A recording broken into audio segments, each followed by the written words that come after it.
तो hello and WhatsApp guys, क्या हाल है आपके। मेरा नाम है निखिल और आप देख रहे हैं हमारा यूट्यूब चैनल एनसीईआरटी विद निक। तो दोस्तों, आज मैं आपके लिए लेकर आ गया हूँ क्लास 6 की हिस्ट्री की बुक का 10th चैप्टर, जिसका नाम है व्यापारी, राजा और तीर्थयात्री। तो दोस्तों, बेसिकली आज हम इस चैप्टर को डिस्कस करने वाले हैं। इस चैप्टर में दोस्तों हम अपने प्राचीन इतिहास की काफ़ी ज़्यादा अच्छी जानकारी ले लेंगे। तो दोस्तों, बिना किसी देरी के चैप्टर को शुरू कर लेते हैं। आज का दोस्तों हमारा पहला टॉपिक है व्यापार और व्यापारियों के बारे में जानकारी। तो इसमें हम दोस्तों बेसिकली जानेंगे प्राचीन व्यापारियों के बारे में और प्राचीन समय में व्यापार कैसे होता था उसके बारे में। तो दोस्तों, व्यापार की बात की जाए तो दोस्तों दक्षिण भारत जो है उस टाइम में काफ़ी ज़्यादा प्रमुख केंद्र था। यहाँ हमें दोस्तों सोना, मसाला और ख़ास तौर पे जो काली मिर्ची थी दोस्तों दक्षिण भारत की काफ़ी ज़्यादा फेमस थी। इसके अलावा दक्षिण भारत में हमें कीमती पत्थर के लिए जो है दोस्तों दक्षिण भारत उस टाइम पे काफ़ी ज़्यादा प्रसिद्ध था। सोने, मसाले, काली मिर्ची और कीमती पत्थरों के लिए। इसके अलावा दोस्तों जो काली मिर्ची थी, ये रोम साम्राज्य में काफ़ी ज़्यादा मांग थी इसकी, मतलब काफ़ी ज़्यादा डिमांड रहती थी और काफ़ी ज़्यादा ये रोम साम्राज्य में प्रसिद्ध हुआ करती थी काली मिर्च। तो दोस्तों, जितनी भी काली मिर्ची का आयात होता था वो दक्षिण भारत से किया जाता था रोमन साम्राज्य के द्वारा। और उस टाइम पे दोस्तों इस काली मिर्ची को दोस्तों काले सोने के नाम से बुलाया जाता था, यानी कि ये इतनी कीमती थी, ये उस टाइम पे इसे काले सोने के नाम से बुलाया जाता था। ठीक है।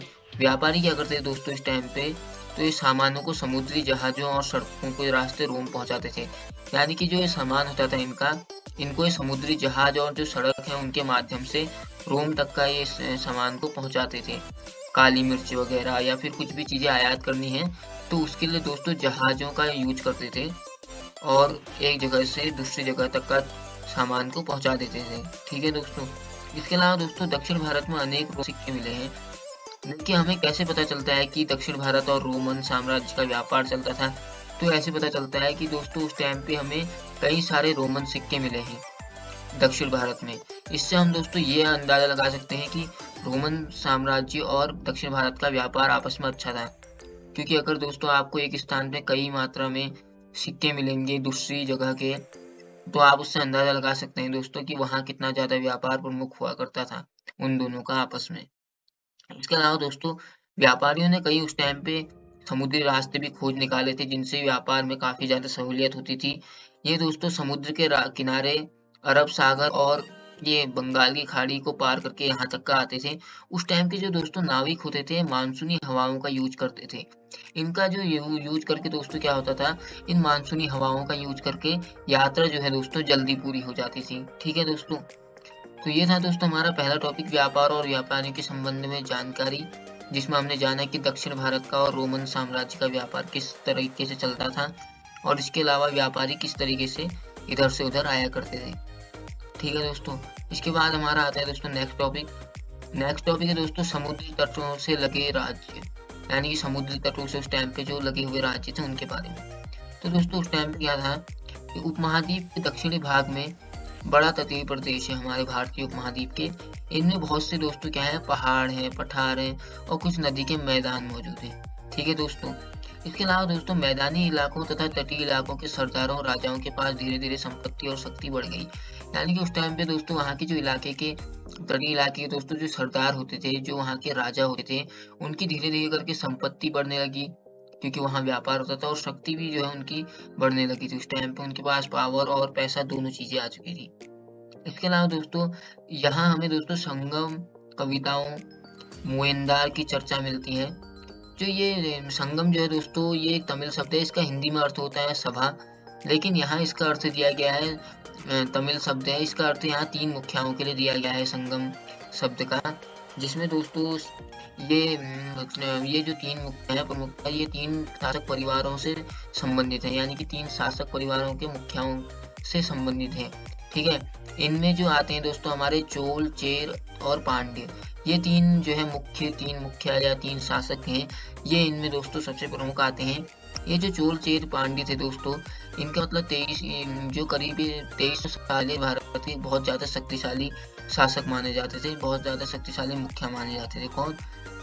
चोल, चेर और पांड्य काफ़ी ज़्यादा दोस्तों शक्तिशाली शासक थे उस टाइम पे। इसके अलावा दोस्तों लगभग 200 वर्ष के बाद, सॉरी दोस्तों यहाँ पर मिस्टेक से ये लिखा गया है, तो 200 वर्ष के बाद क्या हुआ दोस्तों, पश्चिम भारत में सातवाहन नामक वंश का उदय हुआ। यानी कि दोस्तों सातवाहन वंश भी था प्राचीन भारत में, काफी ज्यादा शक्तिशाली। इसके कुछ राजा भी हुए हैं, जैसे कि आपने गौतमीपुत्र सातकर्णी का नाम सुना होगा। तो दोस्तों ये जो सातवाहन शासक थे, इनकी एक ये विशेषता थी कि इनका जो शासक शासन था ये मातृवंशी थे। ठीक है, ये अपने नाम के आगे आगे दोस्तों अपनी माता का नाम जोड़ते थे। वैसे लेकिन यहाँ की जो वंशानुक्रम था वो तो मतलब पितृवंशी था ज्यादातर, लेकिन फिर भी माता का नाम जोड़ते थे अपने नाम के आगे। ठीक है दोस्तों, तो इसके अलावा यही था दोस्तों आपका ये टॉपिक, समुद्र तटों से लगे राज्य, जिसमें आपके चोल चेर पांड्य शासक लोग प्रमुख थे। तो अब आते हैं दोस्तों अपने नेक्स्ट टॉपिक में। नेक्स्ट टॉपिक है दोस्तों हमारा रेशम मार्ग की कहानी। उस टाइम पे दोस्तों एक ऐसा रास्ता था जिससे व्यापार में काफी ज्यादा सहूलियत होती थी और व्यापार काफी ज्यादा फला फूला। तो दोस्तों रेशम मार्ग जो था दोस्तों, ये कीमती चमकीले रंग और चिकनी मुलायम बनावट की वजह से रेशमी कपड़े अधिकांश बहुमूल्य माने जाते थे। यानी कि दोस्तों ये जो रेशमी कपड़े होते थे उस टाइम पे बहुत ज्यादा बहुमूल्य माने जाते थे, क्योंकि इनका जो दोस्तों रंग होता था वो चमकीला होता था और ये जो है चिकनी और मुलायम बनावट के होते थे, जिसकी वजह से दोस्तों ये काफी ज्यादा प्रीमियम क्वालिटी के अंदर आते थे और इसलिए ये जो है ये कपड़े जो थे दोस्तों ये महंगे थे। ठीक है, रेशमी कपड़ा तैयार करना जो है दोस्तों एक जटिल प्रक्रिया थी, एक मुश्किल प्रक्रिया थी। इसमें क्या करना पड़ता था, पहले रेशम के कीड़े से कच्चा रेशम निकाल दिया जाता था, उसके बाद सूत की कताई की जाती थी और उसके बाद जो है दोस्तों कपड़ा बुना जाता था। यानी कि दोस्तों काफी ज्यादा लंबी प्रोसेस होती थी रेशमी कपड़े बनाने में, इसलिए जो है दोस्तों ये कपड़े जो है दोस्तों महंगे होते थे, बहुमूल्य होते थे। ठीक है, सबसे पहले ये वाली जो तकनीक थी दोस्तों रेशमी कपड़ों की, ये चीन में शुरू हुई थी लगभग 7000 साल पहले। ठीक है, इस तकनीक को उन्होंने हजारों साल तक का दुनिया से छुपाए रखा, मतलब चाइना वालों ने, चीन वालों ने ये जो रेशम वाली तकनीक थी इसे हजारों वर्षों तक का विश्व से छुपाए रखा, दुनिया से छुपाए रखा। बाकी लोगों को इसके बारे में जानकारी नहीं थी, लेकिन चीन को इसके बारे में पहले से जानकारी थी। ठीक है दोस्तों, चीन से जो है दोस्तों पैदल घोड़े, ऊंट ऊंट या फिर कुछ लोग दूर दूर की जगह पर जाते थे और रेशमी कपड़े भी ले जाते थे। जिस रास्ते से ये लोग यात्रा करते थे उस रास्ते को हम क्या कहते थे, सिल्क रूट। तो दोस्तों सिल्क रूट को हिंदी में रेशम मार्ग कहा गया है। सिल्क रूट, सिल्क रेशम को इंग्लिश में दोस्तों सिल्क कहते हैं और मार्ग यानी कि दोस्तों रूट। तो सिल्क रूट के नाम से प्रसिद्ध हो गया था उस टाइम पे, जहाँ से चाइना वाले यात्रा करते थे। ठीक है, इसके बाद दोस्तों करीब 2000 साल पहले रोम शासकों और धनी लोगों के बीच रेशमी कपड़े पहनना एक फैशन हो गया। लगभग 2000 साल पहले दोस्तों क्या हुआ, रेशमी कपड़े पहनना एक फैशन टाइप का हो गया, क्योंकि दोस्तों बहुत ही ज़्यादा प्रीमियम होते थे, बहुत ही ज़्यादा बहुमूल्य होते थे, इसलिए दोस्तों ये रेशमी कपड़े पहनना एक फैशन टाइप का बन गया था उस टाइम पे। ठीक है दोस्तों, इसकी कीमत बहुत ज़्यादा होती है। दोस्तों ये रेशम मार्ग सिल्क रूट के बारे में जरूर आएगा क्वेश्चन, तो आप इतने सारे पॉइंट को वहाँ लिख दीजिएगा, कॉपी में अपनी नोट कर लीजिए इन पॉइंट्स को, काफी ज्यादा इंपॉर्टेंट पॉइंट्स है दोस्तों। इसके अलावा दोस्तों सिल्क रूट पर नियंत्रण रखने वाले शासकों में सबसे प्रसिद्ध उस टाइम के हमारे कुषाण शासक थे। यानी कुषाण शासक दोस्तों उस टाइम में काफी ज्यादा शक्तिशाली थे और लगभग 2000 साल पहले दोस्तों ये मध्य एशिया तथा पश्चिमोत्तर भारत में इन्होंने शासन किया था। ये दोस्तों जो है सिल्क रूट में काफी ज्यादा नियंत्रण रखते थे। उस टाइम पे इनके जो दो प्रमुख केंद्र थे कुषाणों के, एक था पेशावर और दूसरा था मथुरा। तो ठीक है दोस्तों, ये दो केंद्र मुख्य शक्तिशाली केंद्र थे, काफी ज्यादा प्रमुख थे रेशम मार्ग के टाइम पे। अब आता है दोस्तों हमारा नेक्स्ट टॉपिक। आई होप आपको ये वाला टॉपिक समझ में आया होगा, और सिल्क रूट या रेशम मार्ग की कहानी वाला। अब आते हैं दोस्तों हम नेक्स्ट टॉपिक में। नेक्स्ट टॉपिक है दोस्तों बौद्ध धर्म का प्रसार। यानी कि दोस्तों बौद्ध धर्म या बुद्ध धर्म का प्रसार किस तरीके से हुआ। तो अगर दोस्तों बौद्ध धर्म की बात की जाए तो कुषाण जो थे दोस्तों उस टाइम में सबसे प्रसिद्ध इनके राजा थे कनिष्क। ठीक है, जो 1900 साल पहले इन्होंने लगभग शासन किया था। ठीक है, इन्होंने दोस्तों क्या करा, बौद्ध की एक सभाएं बनाई, एक संगठन बनाए, जो क्या करते थे उस टाइम पे वहाँ विद्वान जो है एकत्र होकर महत्वपूर्ण विषयों पर विचार विमर्श किया करते थे। ठीक है, इसके अलावा दोस्तों बौद्ध धर्म की एक नई धारा महायान का भी उस टाइम पे विकास हो गया था। इसकी ये जो महायान था दोस्तों, इसकी दो विशेषताएं थी। सबसे पहले मुख्यतः बुद्ध की उपस्थिति जो सीप के कुछ संकेतों के माध्यम से दर्शाई जाती थी। इसके अलावा दूसरी जो है दोस्तों उनका जो है बोधिसत्व में आस्था को लेकर आया दूसरा परिवर्तन। ठीक है, बोधिसत्व जो है दोस्तों उनको कहा जाता था जो ज्ञान प्राप्ति के बाद एकांतवास करते हुए ध्यान साधना करते रहते थे। यानी कि दोस्तों जो बौद्ध धर्म में बोधिसत्व कहा जाता था, उन लोगों को कहा जाता था जो ज्ञान प्राप्ति करने के बाद एकांतवास में रहते थे और ध्यान की साधना में डूब जाते थे। ठीक है। इसके अलावा दोस्तों बौद्ध धर्म का प्रसार पश्चिमी और दक्षिणी भारत में हुआ, जहाँ बौद्ध भिक्षुओं को रहने में पहाड़ों में दर्जनों गुफाएं खोदी गई। यानी कि दोस्तों बौद्ध जो ये भिक्षु हैं, भिक्षु भी काफी ज्यादा प्रमुख है दोस्तों, तो इनके लिए क्या किया गया, पहाड़ों में दर्जनों उस टाइम पे पश्चिमी और दक्षिणी भारत में क्या किया गया, गुफाएं खोदी गई इनके रहने के लिए। ठीक है। इसके बाद दोस्तों बौद्ध धर्म जो है दोस्तों दक्षिण पूर्व एशिया में श्रीलंका, म्यांमार, थाईलैंड, इंडोनेशिया बहुत ज़्यादा विस्तृत क्षेत्र में दोस्तों उस टाइम में बौद्ध धर्म हमारा फैल गया था। कई दक्षिण पूर्व एशिया के भी अन्य भागों में बहुत ज़्यादा फैल चुका था। श्रीलंका, म्यांमार, थाईलैंड और इंडोनेशिया में तो बहुत ज़्यादा ही बौद्ध धर्म उस टाइम पे फैल चुका था। तो दोस्तों इस तरीके से उस टाइम पे बौद्ध धर्म का प्रसार हुआ, बौद्ध धर्म फला फूला। तो दोस्तों ये था आपका बौद्ध धर्म वाला टॉपिक। अब आते हैं दोस्तों हम अपने नेक्स्ट टॉपिक में। नेक्स्ट टॉपिक है दोस्तों तीर्थ यात्रियों की जिज्ञासा, यानी कि उस टाइम तीर्थ यात्रियों की जिज्ञासाएं क्या थी। ठीक है। तो दोस्तों यहाँ पर उस टाइम के व्यापारी जो थे वो काफिलों में जहाजों पर दूर दूर जाया करते थे। बहुत से जो तीर्थ यात्री होते दोस्तों उस टाइम पे तीर्थ यात्रा पर निकल जाते। तीर्थ यात्रा यानी कि दोस्तों जो धार्मिक यात्राओं पे निकलते हैं, तो ये क्या करते हैं दोस्तों, जो दूर दूर से दोस्तों जो जहाज आते थे उनमें बैठ जाया करते थे और जो काफिले होते थे उनमें निकल जाया करते थे तीर्थ यात्राओं को करने। ठीक है। इसके अलावा दोस्तों तीर्थ यात्री उन स्त्री पुरुषों को कहते हैं जो प्रार्थना के लिए पवित्र स्थानों की यात्रा करते हैं। जैसे कि दोस्तों हमारे उत्तराखंड में दोस्तों तीर्थ यात्रा में केदारनाथ, बद्रीनाथ वगैरह की 4 धाम की दोस्तों यात्रा की जाती है। तो उसी तरह दोस्तों तीर्थ यात्री जो होते हैं दोस्तों, तीर्थ यात्रा ही हुई वो भी, और तीर्थ यात्री वो स्त्री पुरुष होते हैं जो कि क्या करते हैं, प्रार्थना के लिए पवित्र स्थानों की यात्रा करते हैं। जैसे मुस्लिम समाज में मुस्लिम लोग जो है मक्का मदीना की यात्रा करते हैं। ठीक है। अब देखिए दोस्तों भारत की यात्रा पर आया चीनी बौद्ध एक यात्री आया था दोस्तों, तीर्थ यात्री, जिसका नाम था फासियेन। ठीक है। ये काफी ज्यादा प्रमुख था उस टाइम में, 1600 साल पहले आया था करीबन ये फासियेन। उसके बाद आया था दोस्तों आपका xuanzang, जो कि 1400 साल पहले भारत आया था करीबन, और उसके करीब 50 साल बाद लगभग ये xuanzang के लगभग 50 साल बाद 1350 साल पहले लगभग इत्सिंग भी यहाँ आया। ठीक है, भारत में। तो इतने तीर्थ यात्री दोस्तों भारत में आए। इसके बाद दोस्तों इन जो ये तीर्थ यात्राएं होती थी इनमें कई वर्ष लग जाते थे, क्योंकि दोस्तों उस टाइम पे कुछ हमारे पास ट्रांसपोर्टेशन के यातायात के कुछ ऐसे साधन थे नहीं जिससे हम तेजी से जा सकते थे इधर उधर। एरोप्लेन हमने बनाए नहीं थे जो हम इतने तेजी से इधर उधर जा सकते थे। तो दोस्तों उस टाइम पे या तो पैदल यात्रा करनी पड़ती थी या पानी के जहाजों में होती थी। तो दोनों में ही बहुत टाइम लगता था। पानी के जहाज में कम वक्त लगता था, पैदल यात्रा में काफी ज्यादा समय लगता था। ठीक है दोस्तों।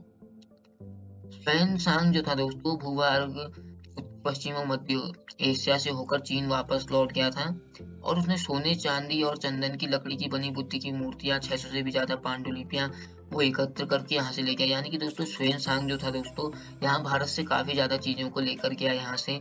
जैसे उसमें सोने, चांदी और चंदन की लकड़ी जो है काफी ज्यादा प्रमुख थी, और बुद्ध की कुछ मूर्तियों को भी xuanzang यहाँ से लेकर यहाँ से ले गया।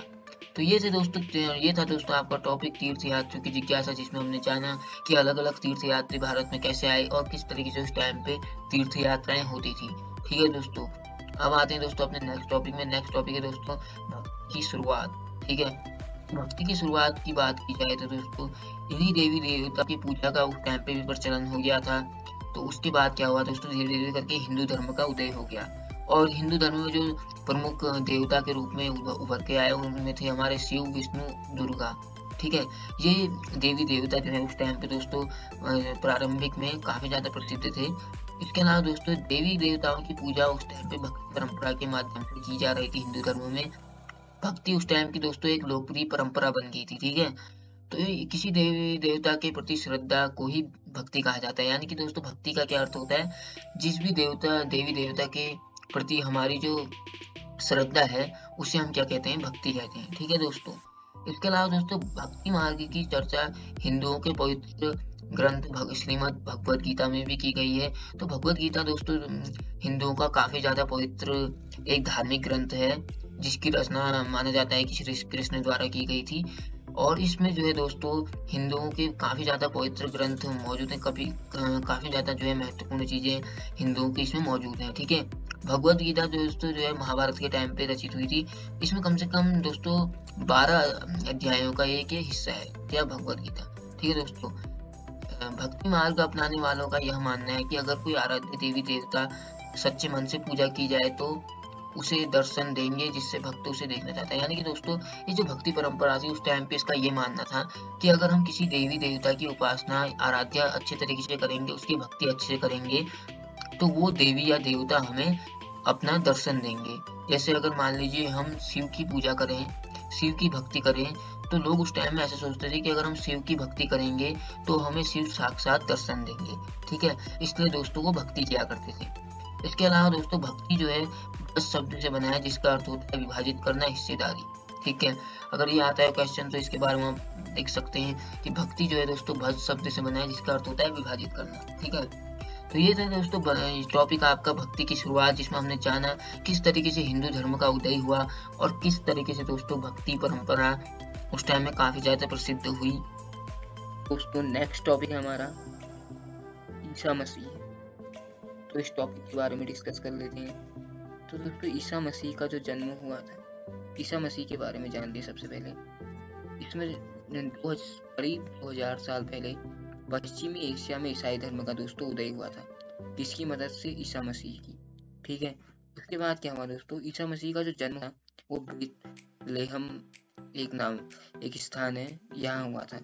ये दोस्तों ईसा मसीह जो थे ये रोमन साम्राज्य एक हिस्सा था। ये बेथलेहम एक प्लेस था जो कि रोम साम्राज्य का एक हिस्सा था। तो वहाँ जो है दोस्तों ईसा मसीह का जन्म हुआ था।